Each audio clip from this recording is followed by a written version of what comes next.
Teknologi kecerdasan buatan, atau AI, kini menjadi perhatian utama dalam konteks kasus ini, mengingat kemampuannya untuk menciptakan konten yang tampak seolah-olah asli.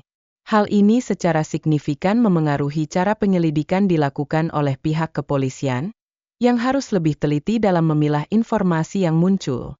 Seiring dengan berjalannya waktu, pihak-pihak yang terlibat dalam kasus ini mulai mengajukan permohonan perlindungan hak asasi manusia.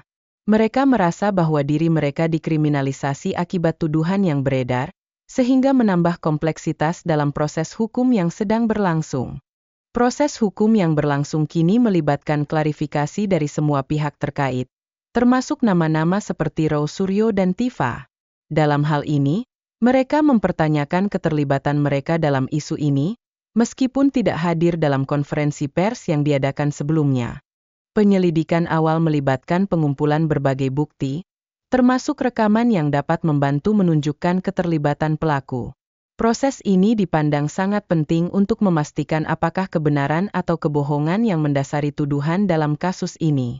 Keputusan yang diambil oleh tim penyelidik akan sangat menentukan langkah selanjutnya dalam proses hukum, termasuk asesmen mengenai apakah tuduhan yang diajukan dapat dibuktikan atau tidak. Hal ini jelas akan memengaruhi bagaimana kasus ini ditangani di pengadilan. Sangat penting untuk menjaga kesatuan dalam penanganan kasus ini agar bukti yang ada tidak tersebar dan dapat saling mendukung. Keterpaduan ini akan berkontribusi pada efisiensi proses hukum dan memastikan fokus pada satu jalur penyelidikan.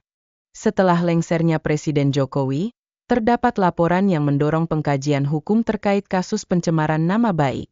Ini menunjukkan betapa pentingnya penanganan kasus ini dilakukan dengan sangat hati-hati, agar tidak menimbulkan kesalahan dalam penilaian.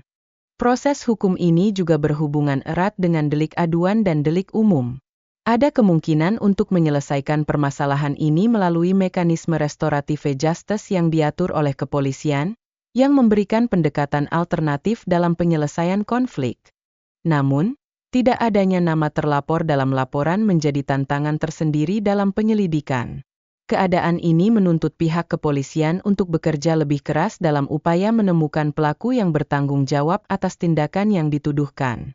Klarifikasi menjadi tahap yang sangat penting dalam penyelidikan hukum, memberikan kesempatan bagi terlapor untuk menyampaikan bukti yang menunjukkan bahwa mereka tidak bersalah. Proses ini sangat krusial untuk menghindari kesalahan penilaian yang mungkin berdampak serius. Kehadiran dalam undangan klarifikasi sangatlah penting, karena absensi dapat berpotensi merugikan bagi terlapor. Mereka perlu menyadari bahwa ini adalah kesempatan untuk membela diri serta menjelaskan posisi mereka dalam kasus yang tengah diselidiki. Pembuktian hukum mungkin melibatkan teknik forensik yang bertujuan untuk membedakan antara bukti yang sah dan yang palsu.